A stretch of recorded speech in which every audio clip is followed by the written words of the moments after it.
Assalamualaikum warahmatullahi wabarakatuh. Perkenalkan, nama saya Ansori, NIM 2002311000007. Saya dari Prodi Ekonomi Pembangunan kelas A. Kali ini saya akan menjelaskan tentang pengaruh pemikiran Keynes terhadap perekonomian dunia. Dalam kehidupan manusia, masalah pembangunan ekonomi merupakan hal yang terus dikaji oleh setiap negara. Di negara-negara yang sedang berkembang atau developing countries, isu pembangunan ekonomi merupakan hal yang menjadi perhatian oleh beragam kalangan.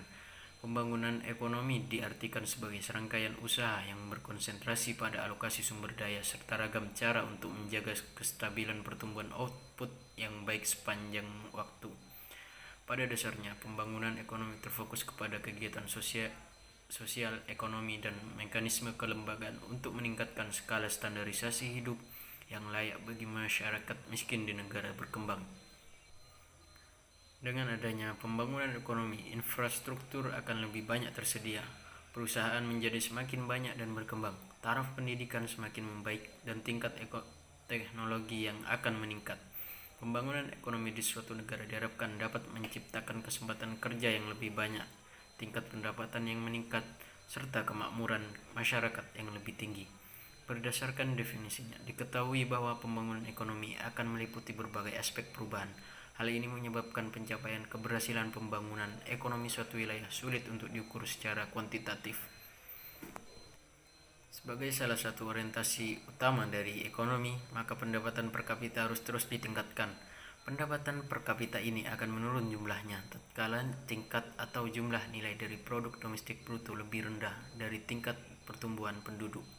Apabila dalam jangka panjang rasio dari kedua hal ini adalah sama, maka dapat disimpulkan perekonomian negara.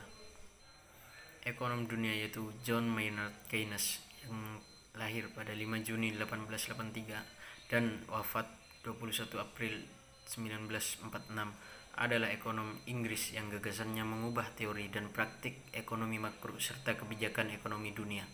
Ia melanjutkan dan memperbaiki teori sebelumnya yang menjelaskan penyebab terjadinya siklus bisnis. Ia diakui sebagai salah satu ekonom paling berpengaruh abad ke-20 dan pendiri ekonomi makro modern.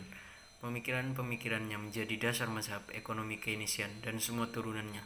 Pada tahun 19 Keynes memimpin revolusi pemikiran ekonomi yang menentang gagasan ekonomi neoklasik bahwa pasar bebas dalam jangka pendek hingga menengah akan mengisi seluruh lapangan pekerjaan asalkan tuntutan upah pekerja tetap fleksibel.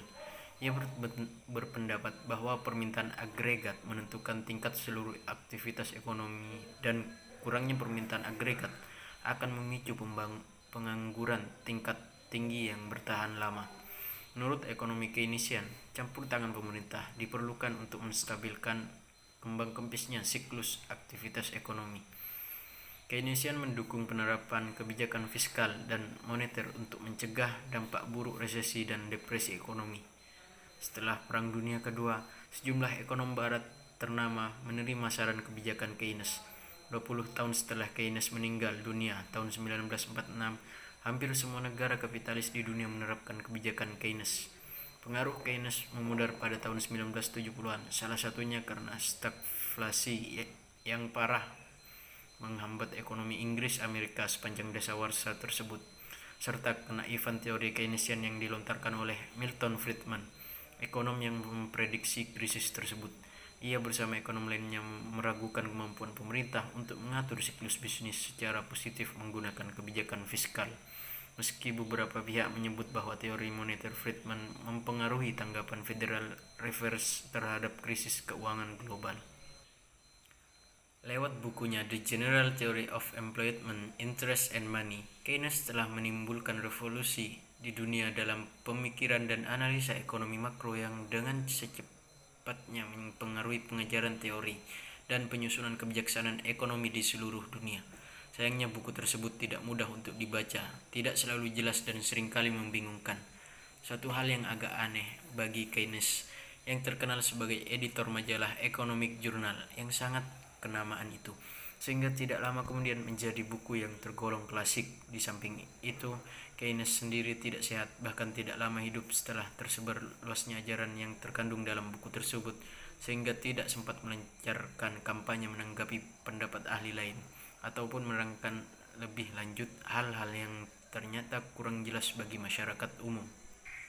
Interpretasi terhadap ajaran Keynes dari para ahli tersebut kemudian merupakan dasar pengajaran ekonomi di seluruh dunia. Analisa yang sering dikatakan sebagai Keynesian cross menunjukkan penentuan pendapatan nasional dalam keseimbangan ekonomi makro atau macroeconomic equilibrium yang ditunjukkan dengan persamaan antara investasi dan tabungan yang dikehendaki masyarakat atau intended investment and intended saving, atau persamaan antara permintaan dan penawaran keseluruhan yang terjadi di dalam masyarakat atau aggregate demand and supply. Demikian pula analisis tersebut sering digambarkan sebagai teori income expenditure, analisa multiplicity and liquidity trap, dan sebagainya. Di dalam perkembangannya, analisa Keynes sebagaimana dikemukakan oleh Higgs Hansen telah dikombinasikan dengan unsur-unsur ekonomi klasik dalam apa yang dikenal dengan wealth effect atau Piaget, serta karya kelompok Chicago atau Wiener yang kemudian menjadi neoklasikal sintetis. Dengan berbagai karya ilmiah timbul sebagai reaksi terhadap interpretasi atas karya Keynes yang dalam tulisan ini dimasukkan sebagai golongan Keynesian atau neoklasikal sintetis. Interpretasi terhadap karya Keynes dalam bentuk yang diuraikan telah tersebar sangat luas dan merupakan standar pengetahuan masyarakat umum mengenai teori Keynesian. Harry Johnson misalnya, dalam tulisannya memperingati 25 tahun terbitnya General Theory, telah menunjukkan keanehan interpretasi ajaran Keynes yang digambarkan sebagai analisa yang menunjukkan tidak berpengaruhnya uang di dalam penentuan produk nasional atau money doesn't matter. Padahal Keynes sendiri telah menunjukkan bahwa money is not merely a veil, but exercise an influence of its own in the working of the economy.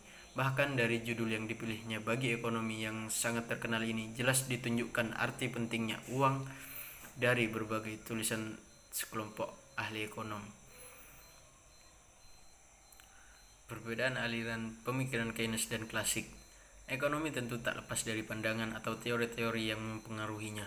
Fenomena-fenomena ekonomi yang meliputi inflasi, tingkat harga, tingkat pertumbuhan ekonomi, pendapatan nasional, produk domestik bruto atau PDB, dan perubahan di tingkat pengangguran tentunya memunculkan beberapa teori yang berbeda-beda dari para ekonom. Ada dua teori yang terkenal dan sering menjadi perdebatan dalam ilmu ekonomi, yaitu teori Keynes dan teori klasik. Perbedaan kedua teori tersebut mempengaruhi kebijakan pemerintahan suatu negara. Satu sisi percaya pemerintah harus memainkan peran aktif dalam mengendalikan ekonomi, sementara yang lain berpikir ekonomi lebih baik dibiarkan untuk bekerja dengan sendirinya. Pandangan tentang intervensi pemerintah. Keynesian atau pendukung teori Keynes mengatakan bahwa intervensi pemerintah sangat wajar dan diperlukan. Jika masyarakat tidak belanja, maka pemerintah harus turun tangan dan mengeluarkan kebijakan yang dapat merangsang belanja masyarakat. Pemerintah harus menjalankan defisit fiskal dengan meningkatkan pengeluarannya atau menurunkan pajak. Pemerintah dapat meluncurkan beberapa proyek seperti proyek infrastruktur. Terima kasih. Wassalamualaikum warahmatullahi wabarakatuh.